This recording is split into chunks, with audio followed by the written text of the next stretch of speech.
तो गाइस आज हम एक्सप्लेन करने वाले हैं सोलो लेवलिंग का सीजन 3। आप आगे बढ़ने से पहले वीडियो को लाइक और चैनल को सब्सक्राइब जरूर कर देना। अभी वीडियो को शुरू करते हैं। अभी एपिसोड के शुरू में हम लोग एक डंजन का सीन देखते हैं जहाँ पर ये आदमी बहुत ज्यादा डरा हुआ होता है। ये किसी को बोलता है आखिर कौन हो तुम, और इसके सामने एक बहुत ज्यादा लंबा सा आदमी खड़ा है और ये भी एक मोनार्की है। इसका नाम सेलर था। ये कहता है ये भी वो नहीं है, वो लोग बहुत ज्यादा छुप रहे हैं, द फ्रैगमेंट ऑफ लाइट। तभी इसके पीछे से एक और मोनार्क आ जाता है। ये उससे बोलता है योगमेंट तुम यहाँ पर क्या कर रहे हो। वो बताता है कि मैं ईस्ट में जो टेरिटरी है छोटी सी, उसके बारे में इंफॉर्मेशन देने आया हूँ। तो ये कहता है वो ईस्ट में वो वाली जगह जहाँ पर शैडो मोनार्क है, तुमने तो कहा था कि तुम उस जगह का ख्याल रख लोगे। तो ये बोलता है रूलर्स वहाँ पर कुछ करने वाले हैं। वैसे भी वो शैडो मोनार्क बच नहीं पाएगा क्योंकि आर्किटेक्ट अपना रोल अच्छे तरीके से निभा रहा है। और एक बहुत अच्छी न्यूज भी है, ग्रेटेस्ट फ्रैगमेंट ऑफ लाइट उसी जगह पर है। तो ये बंदा बोलता है इंटरेस्टिंग, तो तुम मुझे ये बात बताने के लिए यहाँ पर खुद आए थे। अभी ऐसे बातें ही कर रहे होते हैं, लेकिन ये तभी बोलता है मैं सोच रहा हूँ एक ऐसा बंदा जिसके पास फ्रैगमेंट ऑफ लाइट भी नहीं है वो यहाँ पर क्या कर रहा है। और हम देखते हैं कि इनके सामने एक बंदा खड़ा है बड़े ही गुस्से में। वो बोलता है ईस्ट में जो कंट्री है वो, तुम कोरिया की बात कर रहे हो। उसे देखकर ये मोनार्क को फ्रोस्ट बोलता है तो क्या तुम हमें रोक लोगे, देखते हैं तुम हमें रोक सकते हो या नहीं। तो वो बंदा इस पर हमला करता है, लेकिन ये अपना आइस वाला मैजिक यूज करके उसे रोक देता है। वो ये बंदा हमें जिनवो की तरह नहीं लग रहा। अभी हम इस मॉन्स्टर को देखते हैं जो कि बोल रहा होता है तो क्या तुम हो वो आदमी जिसने मेरे भाइयों को मारा। फैल हमारे साथी तुम्हें अब नहीं छोड़ेंगे, बाहर आ जाओ सभी लोग। तभी हम वहाँ पर जिनवो को भी देखते हैं जिसने इसके भाइयों को मारा हुआ है, और वो इसके भाइयों से ही शैडो निकाल लेता है अपनी आर्मी के लिए। और वहाँ पर इग्रिस, टस्क और बेरू भी आ जाते हैं जो सभी लोगों को मार देते हैं इसके साथियों को। जिनवो बोलता है शायद अब कोई नहीं बचा, लेकिन ये बंदा अभी भी जिंदा है। और यही नहीं, इसके साथ एक और बंदा भी है। जिनवो इन्हें देखकर बोलता है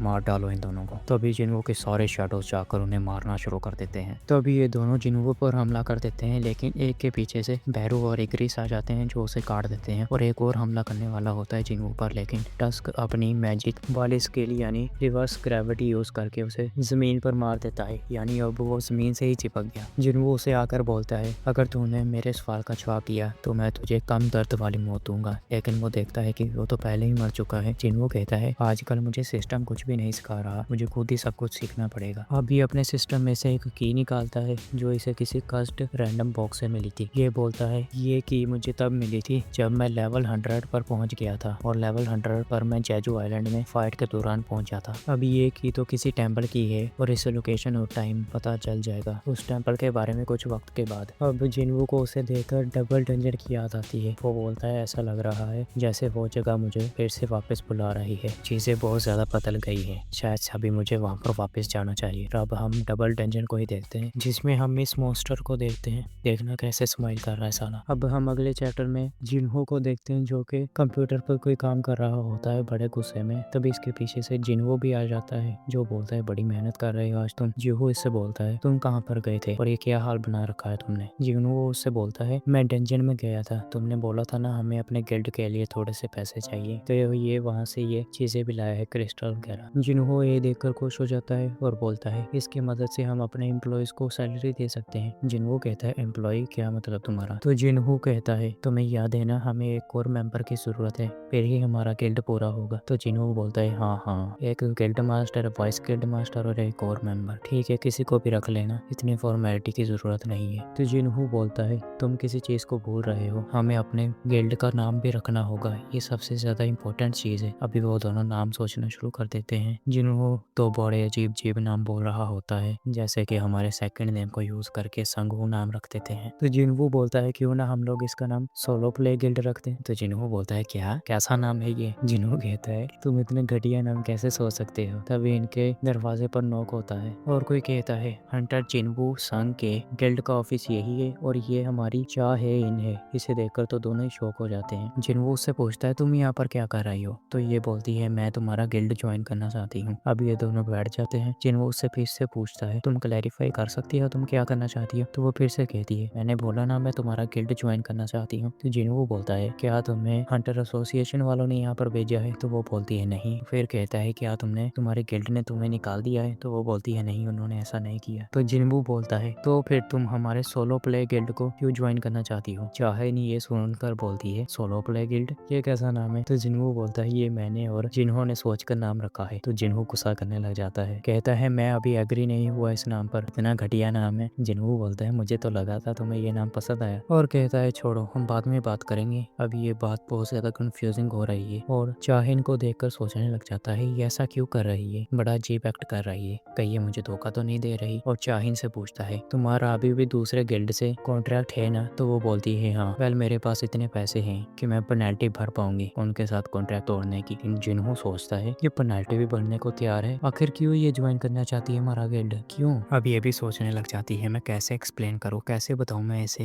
ये क्या बताना चाहती है हमें भी पता है, कैसे इसे मोहब्बत हो इसी जिन्हों से, उसकी खुशबू की वजह से। अभी हम इनके थोड़े से सीन ही देखते हैं, पहले तो ये डंजन वाला सीन, फिर जेजू आइलैंड वाला, फिर हम वही देखते हैं जहाँ पर जिन्हों ने इसे बचाया था जेजू आइलैंड में। अब हम देखते हैं कि ये उड़ जाती है और इसके साथ चेयरमैन भी बैठे होते हैं जो इसे बताते हैं कि इसे जिन्हों ने बचाया है, और ये भी खुश हो जाता है। और फिर इसने जिन्हों के बारे में थोड़ी सी रिसर्च की और यहाँ पर पहुंच गई, और अब देखना कितना शर्मा रही है, पूरी लाल हो रखी है। जिन्हों भी इससे पूछता है क्या तुम मेरे सवाल का जवाब नहीं दोगी, तो ये बोलती है कंफर्टेबली, मैं कंफर्टेबली रहना चाहती हूँ। तो जीहू जिन्हों से बोलता है आखिर इसके गिल्ड वालों ने इससे कितनी ज्यादा मेहनत कराई होगी जो है ये ऐसा बोल रही है। जिन्हों भी सोचता है अभी इसकी उम्र कोई 22-23 साल ही होगी, एक ऐसे रैंक हार्टर होना बहुत बड़ी बात है, कितनी बड़ी जिम्मेदारियां होंगी इसके कंधों पर। अब जिन्हों चाहिन से बोलता है तुम हमारे गिल्ड को ऐसे ही ज्वाइन नहीं कर सकती, तुम्हें एक टेस्ट देना पड़ेगा। वो बोलती है रिक्रूट नोटिस में तो ये टेस्ट के बारे में नहीं लिखा था। तो वो बोलता है हमारे गिल्ड मास्टर से कोई मिस्टेक होगी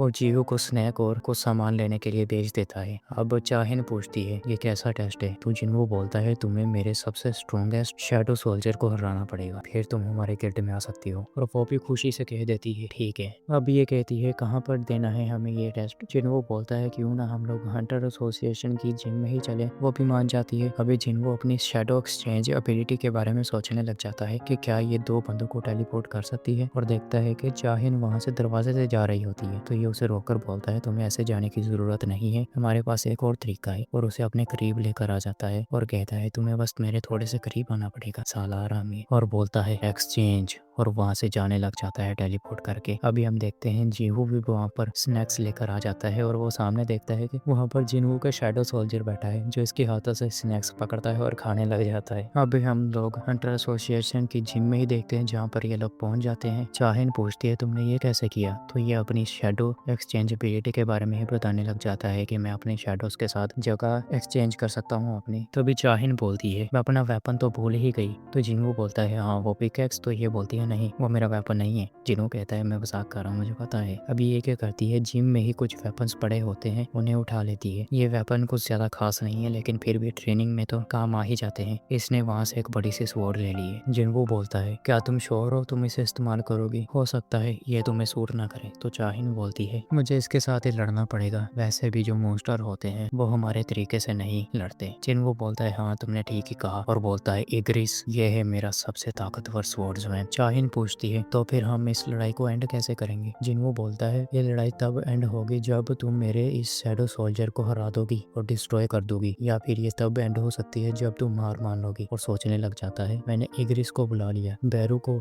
बुलाना अच्छा नहीं होगा, वो बहुत ज्यादा ट्रॉमेटिक हो जाएगा। चाहिन तो लड़ने के लिए तैयार हो जाती है लेकिन जिन्हों बोलता है 1 मिनट रुकना, और इग्रिस को पीछे ले जाकर उसे एक स्वॉर्ड पर पकड़ा देता है और बोलता है इसे इस्तेमाल करो। और अभिनय बोलता है चलो लड़ाई शुरू करो। और हम देखते हैं हमारा इग्रिस कितनी ओरा फार्मिंग करते हुए आ रहा है, देखना कितना कूल लग रहा है भाई। अभी ये चाहिन पर अटैक करता है लेकिन वो इससे बच जाती है, और फिर इस पर भी अटैक करती है। अब हम चेयरमैन को देखते हैं जो अपनी ऑफिस में बैठे हुए हैं और इन्हें भी उनकी लड़ाई का प्रेशर महसूस हो रहा है। ये अपने काम करने वालों को बोलते हैं जिम में जो कैमरा है उसे मेरे कंप्यूटर से कनेक्ट करो, तो वो कर भी देते हैं। अभी ये उन्हें ही देखता है जिन्हों और चाहिन को इकट्ठे, तो खुश हो जाता है। इसे पता है ना चाहिन थोड़ा सा पसंद करती है जिन्हों को, तो ये अपने बंदों से बोलता है बंद कर दो कैमरे को, मैं बस थोड़ी सी इंस्पेक्शन करना चाहता था। और अब हम देखते हैं कि उनकी लड़ाई की वजह से इसका जो फ्लैग है कोरिया का वो भी नीचे गिरना शुरू हो चुका है। इस तरफ चाहिन ने इग्रिस को हरा दिया, देखना इग्रिस कैसे पड़ा हुआ है। ये बोलती है ये तुम्हारा सबसे स्ट्रॉन्गेस्ट सोल्जर नहीं था है ना, तुम उसे क्यों नहीं बुलाते। जिन्हों बोलता है तुम्हें कैसे पता उसके बारे में, तो ये बोलती है मुझे पता है, मैंने थोड़ी सी रिसर्च की थी और उसकी मैंने फोटोज भी देखी हैं। जिन्हों कहता है तुम श्योर हो ना, तुम हर्ट हो सकती हो। ये बोलती है कोई बात नहीं आने दो उसे। तो जिन्हों बोलता है ठीक है फिर पैरू आ जाओ। वहाँ पर पैरू भी आ जाता है। जिन्हो इससे फिर से पूछता है तुम श्योर हो ना तुम इससे लड़ना चाहती हो, लेकिन वो फिर भी कहती है मैं लड़ूंगी इसके साथ। तो जिन्हो इससे फिर से पूछता है are you really okay to fight this monster. और यहीं पर ये वाला एपिसोड एंड हो जाता है। अगर आप लोगों को वीडियो अच्छी लगी होगी तो वीडियो को लाइक करें, चैनल को सब्सक्राइब करें। और अगर आप लोग चाहते हैं मैं इसका नेक्स्ट एपिसोड भी लेकर आऊँ तो मुझे कमेंट बॉक्स में ज़रूर बताना, और मुझे कोई और मांगा या मानवा भी रिकमेंड कर देना जो आपको भी पसंद हो और मुझे भी व्यू आ पाए उसकी मदद से। तो भी मिलते हैं नेक्स्ट वाली वीडियो में। अपना और दूसरों का ख्याल रखिएगा और बाय बाय।